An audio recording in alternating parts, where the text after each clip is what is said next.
Revanth సర్కార్కు old city MLA మరి మనం ఇక్కడ చూస్తా ఉన్నాం. రేవంత్ సర్కార్కు ఓవైసీ వార్నింగ్ ఇస్తా ఉన్నాడు. మరి ఎందుకు మాట్లాడుతా ఉన్నాడు, ఎందుకు మాట్లాడుతున్నాడు చూస్తే శాంతి భద్రతలు మొత్తం కూడా ఖరాబ్ చేస్తా ఉన్నారు.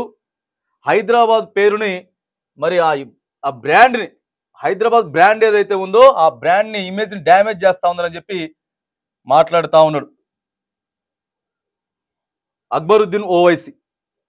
ఎందుకు మాట్లాడుతూ ఉన్నారంటే ఓల్డ్ సిటీలో, హైదరాబాద్ సిటీ మొత్తానికంటే ఓల్డ్ సిటీలో ఎక్కువగా పోలీసులు వెళ్తా ఉన్నారు. రాత్రి 10 గంటల తర్వాత ఎవడన్నా బయట కనపడితే వాడి ఇంటి బయట కూర్చున్నా కూడా పోలీసులు కొడతా ఉన్నారు. అవసరమైతే ఇంట్లోకి కూడా దూడి కొడతా ఉన్నారు. మరి మేము మనుషులం కాదా అన్న రేంజ్లో మాట్లాడుతున్నాడు. ఇక నేనుంటా రాండి అడిగిగా ఎవడొస్తాడో రండి అని చెప్పి సీరియస్గా వార్నింగ్ ఇస్తా ఉన్నాడు. మీకు చెప్తా ఉన్నాం, ఏదైతే గాంజా ఉందో, మాదక ద్రవ్యాలు ఏవైతే ఉన్నాయో, డ్రగ్స్, వాటన్నిటిని కంట్రోల్ చేయమని చెప్తున్నాం.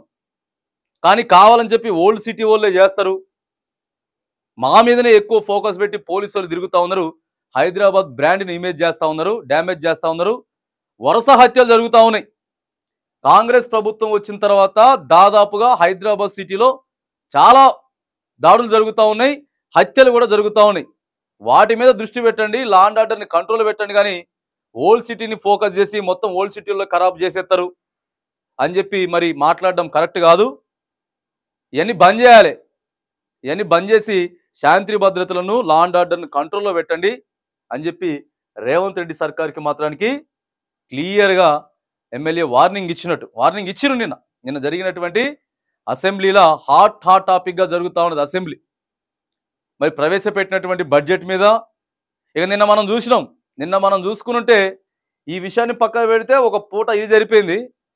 ఇంకో పూట చూసుకుంటే నువ్వు వాణ్ణి చంపినవు, నువ్వు వీని చంపినవు, ఆడ దొంగతనం చేసినావు, ఈడ దొంగతనం చేసినావు అనేటటువంటి అంశాలన్నీ కూడా అసెంబ్లీలో హాట్ టాపిక్గా చర్చ జరుగుతూ ఉన్న సందర్భం తెలంగాణ అసెంబ్లీలో మనం చూస్తూ ఉన్నాం.